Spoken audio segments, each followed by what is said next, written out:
How to fix Costco Wholesale app not working on Android device. The first step that you're gonna try is go to your navigation bar and check if your internet connection is reliable and is strong and stable also. So what you can do is turn your airplane mode on.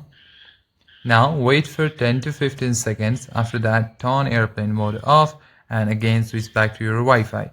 If your speed is still low, what you can do is you can always switch back to your mobile data by tapping on here mobile data and use your cellular data instead of Wi-Fi. Then simply close this. Now delete the Costco Wholesale app and go to Play Store and reinstall it again. Now search for Costco Wholesale app.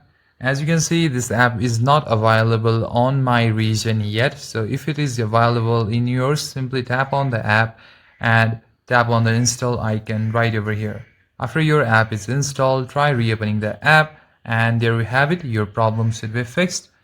And that's it, guys. Thank you for watching this video. If you find it useful, then consider liking and subscribing to the video and comment down below. Thank you for watching this video once again.